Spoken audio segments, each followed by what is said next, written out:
Have you ever wondered if your entire life might be nothing more than a rehearsal? A fragile routine, so fragile that a single unexpected moment could shatter it forever. What if everything you call normal is just a thin disguise, hiding chaos beneath the surface?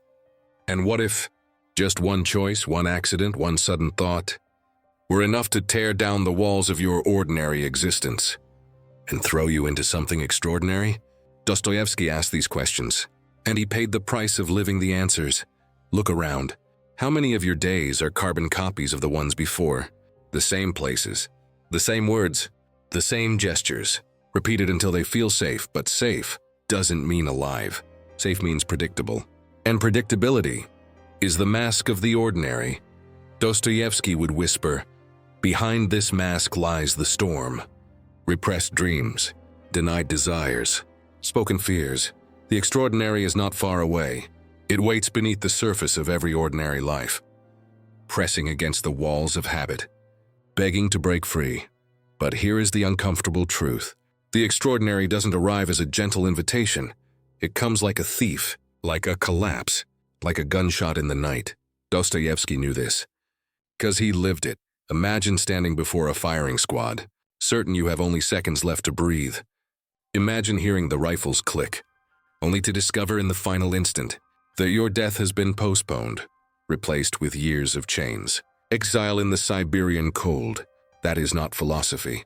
That is a man reborn in the fire of the extraordinary, condemned to carry the weight of existence with new eyes. And you, what about you?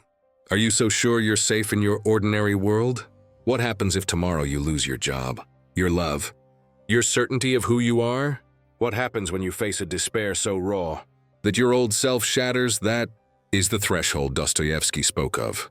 The brutal moment when you realize your life is smaller than your soul.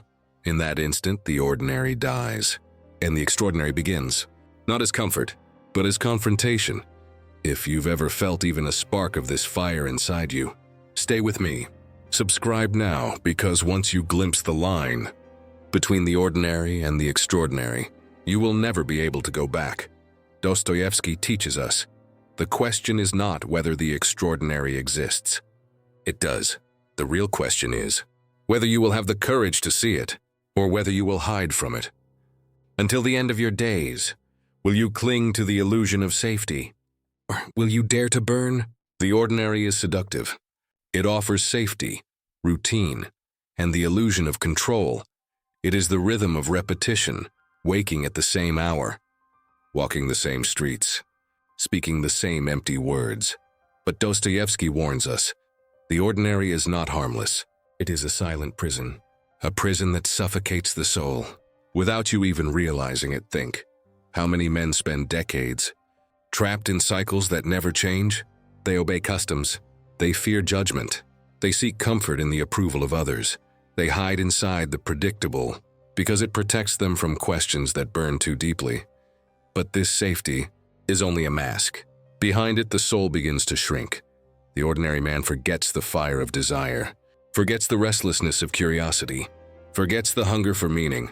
He trades vitality for comfort, and in that silent trade, he begins to die long before his final breath. For Dostoevsky, this is the true tragedy of the ordinary. Not that it is small, but that it numbs what is infinite within us. The ordinary man is not alive. He is sleepwalking, a shadow moving through time, repeating gestures that keep him invisible to himself. The world praises him for being normal, but in truth, he has already buried the extraordinary potential inside him. And still, the ordinary remains seductive because it feels safe. It shields you from confrontation, from the terror of freedom, from the responsibility of choice. The ordinary man avoids risk and calls it wisdom. He silences his inner fire and calls it maturity. He conforms to the crowd and calls it sanity. But Dostoevsky rips away this mask. The ordinary is not life. The ordinary is anesthesia. The question then is not whether you live in the ordinary. You already do. The question is, will you recognize the bars of this invisible prison before it is too late? For Dostoevsky, the extraordinary was never a crown. It was a curse, a heavy burden, one that often crushed those who carried it. His extraordinary characters are not celebrated heroes. They are wounded souls, haunted by visions too large for the ordinary world to contain. They dare to cross boundaries, to test the laws of men and gods, and in doing so, they discover the terrible price of stepping beyond the herd. Raskolnikov, in Crime and Punishment, is one of them. He convinces himself that some men are destined to be extraordinary, like Napoleon. He believes such men can step over others, even commit murder, if it serves a higher idea, so he kills, convinced he will rise above guilt and law. But instead of freedom, he collapses under the weight of unbearable conscience. Dostoevsky shows us the extraordinary is not freedom. It is exposure. It strips you naked before the abyss of responsibility, where every choice echoes louder than you can endure. The extraordinary man cannot return to the ordinary. Once you have seen too deeply, you cannot unsee. Once you have burned, you cannot forget the fire. Ordinary people envy the extraordinary, but they do not understand the torment it carries, the sleepless nights, the isolation, the haunting awareness that nothing will ever be simple again. To be extraordinary is to live on the edge of collapse, torn between vision and destruction, and yet the extraordinary is not chosen, chooses you. It seizes you, drags you into its fire without asking permission. You may resist it, but once it touches you, the ordinary will never again feel alive. That is why Dostoevsky's extraordinary characters seem doomed. Exiled from the comfort of the crowd, condemned to carry a fire that burns them from within. To Dostoevsky, the extraordinary is not an escape from suffering, it is its intensification. It awakens, but it also breaks. It gives sight, but it blinds. It is the paradox of living with open eyes. You see further than others, but you pay for every glimpse with blood. Between the ordinary and the extraordinary, there is a single bridge, risk. The ordinary man avoids it at all costs. He follows rules. He protects himself. He blends into the crowd. His greatest desire is not to be tested, not to be exposed, not to be noticed. He believes this is wisdom. But for Dostoevsky, it is fear disguised as virtue. The ordinary survives, but he never crosses the line. Where life truly begins, the extraordinary cannot exist without risk. To live extraordinarily is to gamble everything, your reputation, your sanity, even your salvation. Raskolnikov risks his soul. Stavrogin risks his humanity. Prince Mishkin risks his sanity. The extraordinary is not safe. It is fire, and once you touch it, you carry its scars forever. Dostoevsky himself was marked by this fire. As a young man, he stood before rifles of a firing squad, certain he had only seconds to breathe. He felt death, then was thrown back into life. His sentence changed. Years of exile, chains in the Siberian cold. But imagine what happens to a man who survives that moment. Every breath afterward carries the weight of eternity. For him, life was never ordinary again. It always trembled. On the edge of catastrophe, risk then is not only danger, it is transformation. To remain ordinary is to stay in narrow corridors of habit, protected but paralyzed. To step into the extraordinary is to walk a road with no guarantees. It may lead to greatness, or to ruin, to revelation, or to destruction. Dostoevsky forces us to face this truth. If you want to awaken, you must risk collapse. If you want to see, you must risk blindness. The extraordinary is purchased, with nothing less than the possibility of your own undoing. For Dostoevsky, freedom is not a gift. It is a trial. The ordinary man avoids it, because freedom is terrifying. With freedom comes choice. With choice comes responsibility. And with responsibility comes guilt. To live freely is to decide. And every decision carries a weight that can crush the soul. This is why the ordinary prefers chains. Chains excuse him from choice. Chains allow him to whisper, "I had no other option." The extraordinary, however, embraces freedom. Even when it burns, he knows that every step into freedom is a step into danger. But he would rather walk through fire than rot in obedience. For Dostoevsky, the extraordinary man gambles everything, not for comfort, not for safety, But for meaning, he carries unbearable responsibility, and yet, he refuses the dull repetition of the ordinary. This is why extraordinary individuals are despised. They strip away excuses. They expose what others bury. Their very existence becomes an accusation. Ordinary people envy them and hate them because they remind everyone that slavery is a choice. Most men beg for freedom, but when freedom comes, they beg for chains again. In The Brothers Karamazov, Dostoevsky reveals this truth through the Grand Inquisitor. Humanity was offered freedom, freedom given by Christ himself, but the people rejected it. They chose comfort, they chose bread, they chose illusions, because freedom demands too much. It forces man to carry the weight of his own soul to Dostoevsky. This is the essence of the extraordinary, not genius, not wealth, not talent, but the courage to stand in the naked terror of freedom and still say yes. The extraordinary may fall, he may break, he may even destroy himself, but he lives in the fire of responsibility. And in that fire, he discovers what the ordinary will never touch, the unbearable and beautiful taste of existence. Dostoevsky unsettles us because he insists that the extraordinary is not rare. It is not reserved for saints, not for prophets, not for conquerors. It sleeps in everyone, buried beneath masks, hidden under years of habit and fear. The extraordinary is not an external gift. It is an internal fire, waiting to erupt. Sometimes this fire awakens in crisis, a loss, a betrayal, an encounter with death, moments when the fragile structure of the ordinary collapses, and suddenly, you see yourself without disguise. In that breaking, a voice returns, a courage long suffocated, a hunger that refuses to be silenced. Dostoevsky shows us despair is often the birthplace of the extraordinary.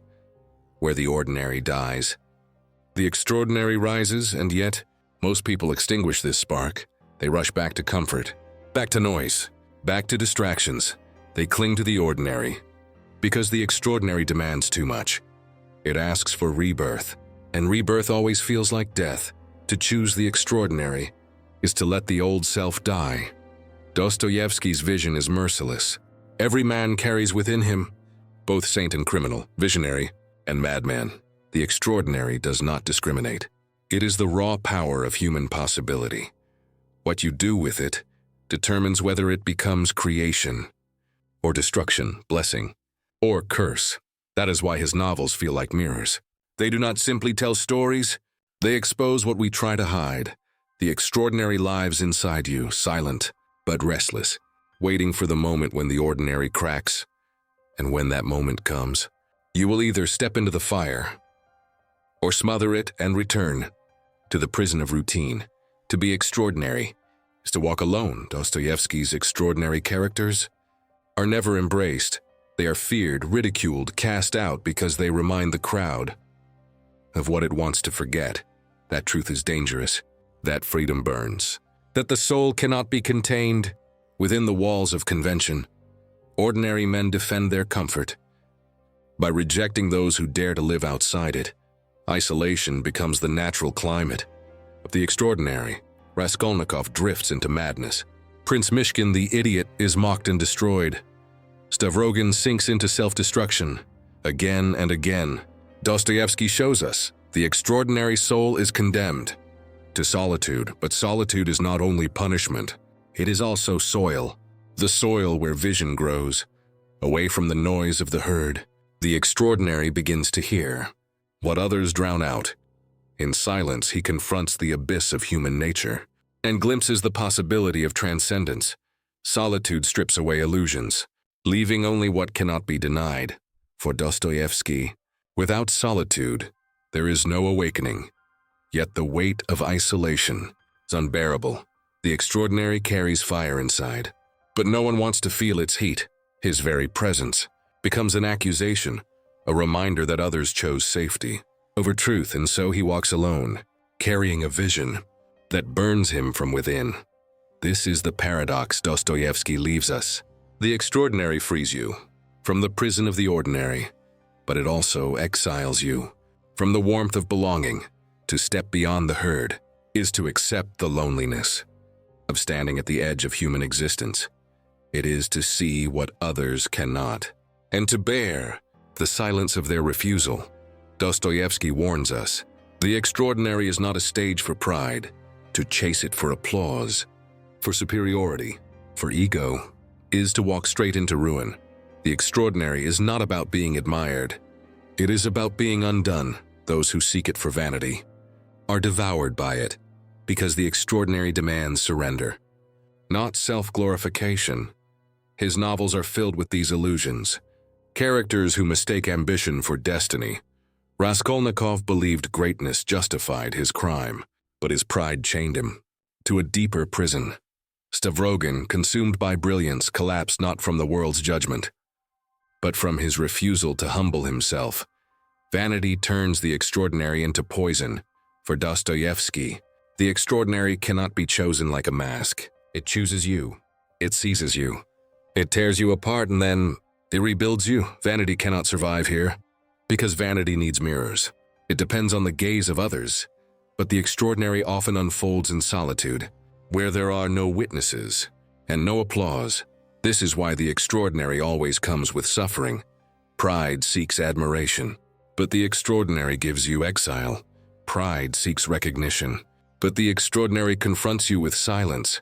Pride seeks control, but the extraordinary delivers you to chaos. The danger, then, is clear. To mistake ego for calling, to crave extraordinariness, only to glorify yourself. For Dostoevsky, that is suicide.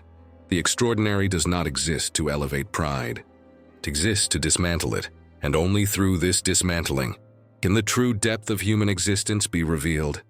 Dostoevsky was merciless in exposing the suffocation of the ordinary, and yet, he did not condemn it entirely. There are moments when the ordinary is touched by light, moments when endurance becomes holy, when patience carries hidden power, when forgiveness feels like rebellion. The extraordinary does not always roar like a storm. Sometimes it whispers quietly in the brothers Karamazov. It is not Ivan's brilliance, nor Dmitri's passion, that redeems. It is Alyosha, simple, gentle, radiant. He does not destroy laws. He does not bend fate with violence. Instead, he transforms the ordinary. Small acts of kindness become revelations. This subtle extraordinariness is harder to see. It does not burn cities, does not shatter lives. It blooms quietly in the soil of suffering. The mother who forgives the unforgivable, the prisoner who learns to pray, the poor man who gives what little he has. These are Dostoevsky's visions. Extraordinary, clothed in humility, and yet, this is no less radical. To carry pain with dignity, to love when hatred surrounds you, to hope when despair seems absolute. These are not ordinary gestures. They are extraordinary acts precisely because they are rare. They defy survival. They defy despair. They reveal meaning, not only in rebellion, but also in endurance. In this light, the ordinary is redeemed. It is no longer just a prison. It becomes a vessel. And when it is filled with courage, with compassion, with faith, the ordinary itself is transfigured. It becomes extraordinary from within. So, where does this leave us? Dostoevsky does not hand us answers. He holds up a mirror. In that mirror, you must decide, will you remain hidden in the comfort of the ordinary? Or will you risk everything by stepping into the fire of the extraordinary? Both paths carry a price. The ordinary costs you your soul, slowly drained away by repetition and silence. The extraordinary costs you your comfort, your illusions, perhaps even your peace. But only one path allows you to truly live. The ordinary man seeks safety until his last breath, but safety is not life. It is only survival. The extraordinary man dares to break the pattern, even if it means exile, even if it means torment, even if it means failure, because for him, existence is worth more than comfort. And you, where will you stand? Will you reach the end of your days, realizing you lived unnoticed, untouched, buried beneath the weight of habit? Or will you take the terrifying risk of awakening, even if it breaks you? If this question stirs something inside you, do not turn away. Stay with me. Subscribe now, because this is not just a video. It is an invitation to step across the line, between the ordinary and the extraordinary, in the end. The ordinary vanishes into silence, the extraordinary leaves a mark on eternity. We are a Pythios,